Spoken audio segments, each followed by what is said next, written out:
போதி வணக்கம். ஜூன் மாதம் 2024 வருடம் மிதுன ராசியினுடைய ராசி பலன்களை பார்ப்போமே. ஜூன் மாதம் ஆங்கில மாதம் ஒரு மாதம். இந்த ஒரு மாதத்தில் தமிழ் மாதம் 2 மாதங்கள் வரும். வைகாசி ஆனி 2 மாதங்கள் வரும் இந்த ஜூன் மாதத்தில். இந்த ஜூன் மாதத்தினுடைய கோல்சார கிரக நிலைகளை ஆய்வு செய்து ஒரு பொது பலனாக மிதுன ராசி நண்பர்களுக்கு உண்டான பலன்களை பார்ப்போமே. சரி, மிதுன ராசிக்கு இந்த மாதத்தினுடைய துவக்கம் உங்களுடைய ராசிக்கு பார்த்தீங்கன்னா ராசிநாதன் 12ல் இருக்கார். 3ஆம் வீட்டிற்குரிய சூரியன் 12ல் இருக்கார்.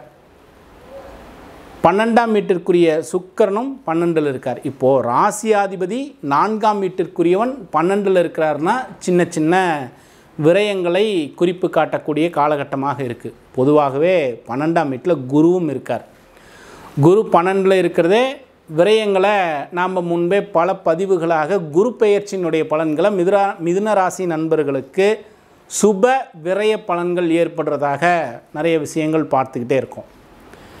இதிலும் குறிப்பாக ராசிநாதன் 12ல் இருக்கக்கூடிய காலகட்டங்களில் பொதுவாக இடம் சார்ந்த விஷயங்களுக்கு ஒரு முதலீடுக்கான விரயங்களோ வாகனம் சார்ந்த விஷயங்களுக்கு ஒரு விரயத்தையோ ஏற்படுத்தக்கூடிய காலமாக இருக்கின்றதுனால கொஞ்சம் செலவுகளில் விரயத்தில் அதிகமான கவனத்தை செலுத்த வேண்டிய மாதம் குறிப்பாக இந்த மாதம். ஏன்னா ராசிநாதனும் 12ல் குருவும் 12ல் தான் இருக்கார்.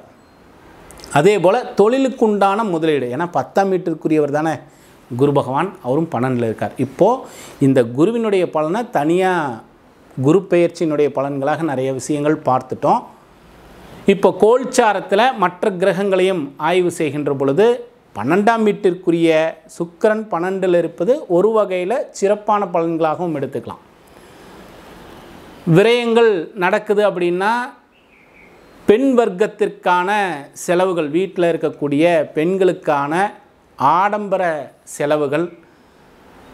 5ஆம் வீட்டிற்குரியவனும் அதே சுக்கிரன் தான் 12ல் இருக்கார். உங்களுடைய பெண் பிள்ளைகள் இருக்காங்கன்னா அவர்களுக்காக சுப விரயங்களையும் ஆபரண சேர்க்கை, ஆபரணத்துக்காக விரயங்கள் செய்யக்கூடிய காலமாக இருக்குது இந்த மாதத்தினுடைய துவக்கம்.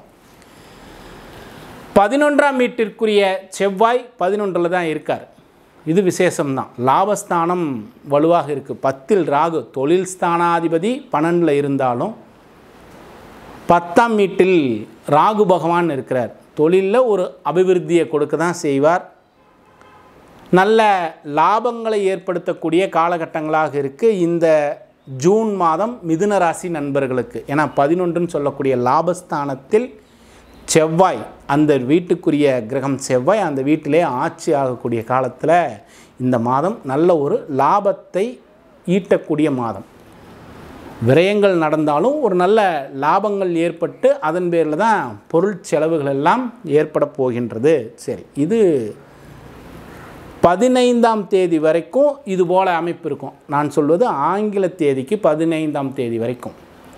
15க்கு பிறகு ஜென்ம ராசிக்கு சூரியன் வந்துடுறார், புதன் வரார். 12ஆம் தேதியிலேயே பெயர்ச்சிகளும் ஆகுது. அப்போது புதன், சூரியன், சுக்கிரன் இந்த கிரகங்கள்லாம் உங்களுடைய ஜென்ம ராசிக்கு வந்து அமர்றாங்க. இந்த ஜென்ம ராசியில் வரக்கூடிய காலங்களில் மிக மகிழ்ச்சியான காலகட்டம். ராசிநாதன் உங்களுடைய ராசியில் வந்து அமரக்கூடிய காலம், சுக்கிரன் உங்களுடைய ராசியில் வந்து அமரக்கூடிய காலங்கள்லாம் மிக மகிழ்ச்சியான ஒரு காலகட்டம். இந்த மாதத்தினுடைய பாதிக்கு பிறகு 15 தேதிகளுக்கு பிறகு ஒரு நல்ல மகிழ்ச்சியான சூழ்நிலை குடும்ப ஜனங்களில் உருவாகக்கூடியது இருக்குது. அற்புதம்தான். உறவினர்களுடைய வருகையெல்லாம் சிறப்பாக இருக்கும். குடும்பத்தோடு கூடி மகிழ்ந்திருக்கக்கூடிய காலகட்டம். இருந்தாலும் சூரியன் உங்களுடைய ஜென்ம ராசியில் இருக்கும் பொழுது தேக ஆரோக்கியத்திலையும் கொஞ்சம் கவனத்தை செலுத்த வேண்டும். சனி பகவான் 9ல் இருக்கிறார். சனி பகவான் 9ல் இருக்கிறதுனால தந்தையாரோடு கொஞ்சம் இணக்கமாக போக வேண்டிய காலகட்டம். இதையும் கொஞ்சம் குறிப்பாக எடுத்துக்குங்க. தெய்வ காரியங்களில் ஈடுபாடுடைய மிதுன ராசி நண்பர்கள் இந்த மாதம் கொஞ்சம் கவனமாக இருக்க வேண்டியது அவசியம். வேலையில் ஒரு உயர்வை ஏற்படுத்தும், நல்ல தொழிலில் லாபத்தை கொடுக்கும், தொழிலில் ஒரு முன்னேற்றத்தை எல்லாம் ஏற்படுத்தக்கூடிய மாதம் தான் இந்த மாதம். சிறு சிறு விரயங்களை குறிப்பு காட்டுது. இந்த ஜூன் மாதம் 2024 மிதுன ராசி நண்பர்களுக்கு சுப விரயங்கள் ஏற்பட்டு தொழிலில் ஒரு அபிவிருத்தியும் லாபமும் ஏற்படக்கூடிய காலம். தந்தையாரனுடைய ஆரோக்கியத்திலையும் தந்தையாரோடு கொஞ்சம் இணக்கமாகவும் செல்ல வேண்டிய காலம். தர்ம காரியங்களில் தெய்வ காரியங்களில் ஈடுபடக்கூடிய மிதுனராசி நண்பர்கள் சிறிது கவனமாக இருக்க வேண்டியது அவசியம்.